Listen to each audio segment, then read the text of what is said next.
তো আমরা কোরআন হাদিসের আলোচনা দ্বারা জানতে পারলাম যে ইবাদত চাই সেটি শারীরিক হোক, অর্থ দিয়ে হোক, অথবা অর্থ এবং শরীর উভয়টির মাধ্যমে হোক, সকল ইবাদত কবুল হওয়ার জন্য দুটি শর্ত। নম্বর, বিশুদ্ধ নিয়ত লাগবে। আল্লাহ পাক এর হাবিব হযরত রাসূল করিম সাল্লাল্লাহু আলাইহি সাল্লাম বলেছেন, ইন্নামাল আমালু বিন্নিয়াত ওয়া ইন্নামা লিইমরিইম মা নাওয়া। সমস্ত আমলের ফলাফল হবে নিয়তের উপরে। নিয়ত যদি ভালো থাকে তো ভালো ফলাফল হবে। আর গায়রুল্লাহ, অন্যের জন্য যদি আল্লাহর সন্তুষ্ট যদি না হয়, মাখলুকাতের সন্তুষ্ট যদি নিয়ত থাকে, তাহলে সে এর দ্বারা আল্লাহ পাক গ্রহণ করবে না, এর বিনিময়ে সে কোনো প্রতিদান পাবে না, সওয়াব পাবে না। 2 নম্বর, শরীয়তের নিয়ম অনুযায়ী হতে। তো আসেন, এই যে আমাদের দেশের মিলাদ পড়ার যে একটা প্রচলন আছে, আবার সেখানে কিয়ামও করে। এতে যারা করে না তাদেরকে কাফের বলা হয়। তাদের পিছনে নাকি নামাজও হবে না, তাদের সাথে নাকি বিবাহ সাথেও দেওয়া যাবে না, নাউজুবিল্লাহ। তো আমাদেরকে বুঝতে হবে যে মিলাদ এটার অর্থ কি, প্রকৃত অর্থ কি। তারা কিন্তু মিলাদ শব্দের যে প্রকৃত অর্থ এটা বুঝায় না। মিলাদ মানেই 10-12 জন দাওয়াত করে, 100 জন বা 200 জন দাওয়াত করে, পোলাও বিরিয়ানি পাকায়, সুর ধরে কবিতা পড়ে পড়ে সাল্লাল্লাহ এই যে পড়ে, এটা মানেই মিলাদ। সে মিলাদের প্রকৃত অর্থ হচ্ছে মিলাদুন নবী সাল্লাল্লাহু আলাইহি সাল্লাম, অর্থাৎ নবী করিম সাল্লাল্লাহু আলাইহি সাল্লামের জন্ম বৃত্তান্ত আলোচনা করা। এটা কি কেউ পালন করতে পারবে? নবী করিম সাল্লাল্লাহু যেভাবে জন্মগ্রহণ করছে সেইভাবে জন্মগ্রহণ করতে পারবে কেউ? নবী করিম সাল্লাল্লাহু আলাইহি সাল্লামের জন্মটা সমস্ত মাখলুকাতের জন্ম থেকে ভিন্ন।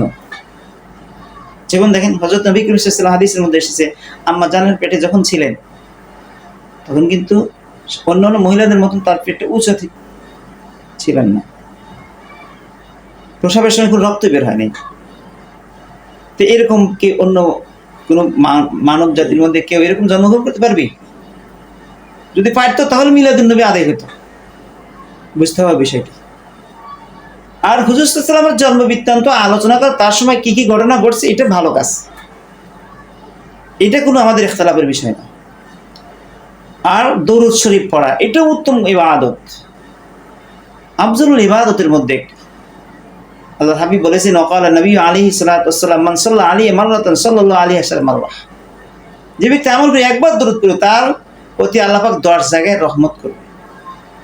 সেজন্যই তো দোয়ার আগে যদি দরুদ শরীফ পড়া হয়, দোয়া কবুল হয়। তো যা হোক, এটাও দরুদ শরীফ পড়া উত্তম ইবাদত, মিলাদুন নবী সাল্লাল্লাহু আলাইহি সাল্লাম এটাও। কিন্তু আমাদের দেশে প্রচলন যা আছে, কবিতা পড়ে পড়ে সাল্লাল্লাহ সুর ধরে পড়া, 12ই রবিউল বিশেষ করে, আবার সেখানে কিয়াম করা, এটা হযরত রাসূল করিম সাল্লাল্লাহু আলাইহি ওয়াসাল্লাম করছেন কিনা, কোরআন হাদিসে বিধান আছে কিনা, সাহাবা একরাম করছেন কিনা। কারণ রাসূল সাল্লাল্লাহু আলাইহি ওয়াসাল্লামকে সবচেয়ে বেশি ভালোবাসতেন হযরত সাহাবা একরাম। হযরত সাহাবা একরাম কেমন ভালোবাসতেন? এক বেচারা সবসময় বলে একথা মানুষের সামনে বলতো যে আমি যদি রাসূল করিম সাল্লাল্লাহু আলাইহি ওয়াসাল্লামের যুগে থাকতাম বেশি ভালোবাসতাম সাহাবা একরামের চেয়ে। তো একদিন স্বপ্নে দেখতেছে যে হযরত রাসূল করিম সাল্লাল্লাহু আলাইহি ওয়াসাল্লাম আসতেছে রাস্তা দিয়ে, কিন্তু রাস্তা ভাঙা। তখন লোকটা দিশেহারা হয়ে গেছে যে কি করে এই ভাঙা পূরণ করা যায়, তথ্য দেওয়া যায় কি করে, গাড়িটা তো আসবে। কিন্তু এমতো অবস্থায় গাড়ি, একটা লোক এসে নিজের দেহকে বিছিয়ে দিছে, ওই দেহের উপর দিয়ে রাসূল সাল্লাল্লাহু আলাইহি ওয়াসাল্লামের গাড়ি, হযরত রাসূল করিম সাল্লাল্লাহু আলাইহি ওয়াসাল্লামের গাড়ি কি হয়ে গেছে, পার হয়ে গেছে। সুবহানাল্লাহ।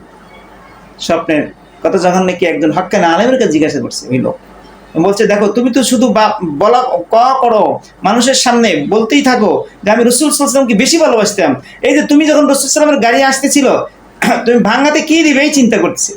আর একটা লোক এসে নিজের দেহকে বিছিয়ে দিছে, যিনি নিজের দেহকে বিছিয়ে দিনই হচ্ছেন নবীর সাহাবী। সুবহানাল্লাহ। তাহলে কি এবার বোঝো তুমি কিরকম রাসূলকে ভালোবাসো? তুমি কিন্তু দেহ দিয়ে ভালোবাসো না রাসূল। হযরত রাসূল করিম সাল্লাল্লাহু আলাইহি ওয়াসাল্লামকে হযরত সাহাবা একরাম দেহ দিয়ে, জীবন দিয়ে ভালোবাসতেন, অথচ সেই সাহাবা একরাম রাসূল সাল্লাল্লাহু আলাইহি ওয়াসাল্লামের উপরে এইভাবে আমাদের দেশে যে প্রচলন আছে মিলাদ পড়া, এভাবে করেনি কোনদিন। হযরত রাসূল সাল্লাল্লাহু আলাইহি ওয়াসাল্লাম হিজরতের পরও 10 বছর মদিনায় ছিলেন। খেলাফত হযরত 4 সাহাবীর যুগ ছিলেন 30 বছর, এরকম সাহাবায়ে কেরামের যুগ 170, তবে যুগ ছিল 200 বছর, একজনও পড়ে নাই। 604 হিজরি পরে মৌসুল শহরের এক জালেম বাদশাহ, এক দুনিয়া লোভী মৌলবীর দ্বারা এটা কি করছে, আবিষ্কার টাকা দিয়ে। তাহলে সেই মজলিসে কিয়ামও ছিল না, ঠিক আছে। কিয়াম হয়েছে 700 হিজরি, 755 হিজরিতে। এক মালিকি মাযহাবের মজজুব হালওয়ালা এক ব্যক্তি দরজ দিতেছিলেন, আর দরজের মাঝে হযরত রাসূল করিম সাল্লাল্লাহু আলাইহি সাল্লামের শানে এক ব্যক্তি কবিতা পাঠ করছিলেন, আর উনি জজবায় দাঁড়িয়ে গেছিলেন। তো ওস্তাদের শানে, ওস্তাদের সম্মানার্থে ছাত্রও দাঁড়িয়ে গেছে। এটা হচ্ছে কিয়াম। এই কিয়াম এই মিলাদের সাথে কি করা হয়েছে, সম্পৃক্ত করা হয়েছে। এই কিয়াম যদি কেউ না করে তাহলে কাফির বলা হচ্ছে। তাহলে হযরত সাহাবায়ে কেরাম তো করে নাই, আপনি আমাদেরকে কাফির বলতেছেন যে? স্বয়ং নবী সাল্লাল্লাহু আলাইহি ওয়াসাল্লাম করেন নাই, সাহাবায়ে কেরাম করেন নাই, তাবিঈন করেন নাই, তবে তো তাদেরকে আপনি কি ফতোয়া দিবেন? আপনার ফতোয়া তো তাদের কাছে চলে যাচ্ছে। অথচ এটা তিরমিজি শরীফের হাদিস, জামিউত তিরমিজি 2754 নম্বর হাদিস। লাম ইয়াকুন শাখসুন আহাব্বা ইলাইহিম মির রাসূলিল্লাহ সাল্লাল্লাহু আলাইহি ওয়াসাল্লাম ওয়া কানু ইযা রাআহু লাম ইয়াকুমু লিমা ইয়ালামুনা মিন কারাহিয়াতিহি যালিক। রাসূল করিম সাল্লাল্লাহু আলাইহি ওয়াসাল্লামের সাহাবায়ে কেরাম এর নিকটে হযরত রাসূল সাল্লাল্লাহু আলাইহি ওয়াসাল্লাম সবচেয়ে বেশি প্রিয় ছিলেন। তবুও তারা রাসূল করিম সাল্লাল্লাহু আলাইহি ওয়াসাল্লামকে যখন কোথা থেকে আসা দেখতেন, মজলিস থেকে দাঁড়াতেন না, দাঁড়িয়ে সম্মান করতেন না, কারণ তারা জানতেন যে রাসূল সাল্লাম এরকম দাঁড়িয়ে সম্মান করাকে অপছন্দ করতেন। অথচ আমরা বলি কি, তোমরা যে মিলাদের মধ্যে দাঁড়াতে প্রশ্ন করি, বলে হুজুর সাল্লাম আসে, তো রাসূল সাল্লাম জীবিত অবস্থায় আসতে সেটাকে দাঁড়াইতে অপছন্দ করতেন, দাঁড়ায় সম্মান করাকে। আর হুজুর সাল্লাম ইন্তেকালের পরে কিভাবে আসবে? এক জায়গায় যদি হাজারো জায়গায় তো মিলাদ হচ্ছে, রাসূল হাজার জায়গায় আসতে, তাহলে হাজির নাজির মাসালা চলে আসলো। হাজির নাজির কিন্তু একমাত্র আল্লাহ তাআলা। আর হাজির নাজির যিনি সর্বদা উপস্থিত, তার তো আসা যাওয়ার প্রয়োজন নেই।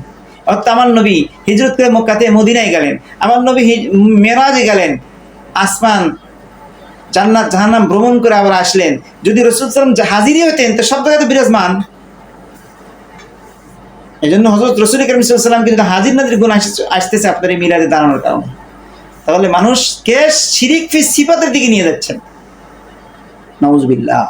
রাসূল সাল্লামকে ভালোবাসতে গিয়ে এমনভাবে ভালোবাসা যাবে না যে আপনি ঈমানের মধ্যে খতরা হিসেবে শিরিক গুনাহে আপনি লিপ্ত হয়ে যাচ্ছেন। অতএব কোরআন হাদিসে রাসূল সাল্লাম যা করেননি, সাহাবায়ে কেরাম যা করেননি, সেটি করলে ইবাদত মনে করে ইবাদত হবে না, সেটা বিদআত হবে। আল্লাহর হাবিব বলেন, কুল্লু বিদআতিন দালালা, কুল্লু বিদআতিন দালালা, কুল্লু দালালাতিন ফিন্নার। সমস্ত বিদআত, নতুন আবিষ্কৃত কাজ যদি কেউ সওয়াবের মনে করে সেটি বেদাত, আর প্রত্যেক বেদাতই ভ্রান্ত, তারা জাহান্নামে যাবে, নাউযুবিল্লাহ। এবং রাসূল করিম সাল্লাল্লাহু আলাইহি ওয়াসাল্লামের হাউজে কাউসার পানি পান করতে পারবে না।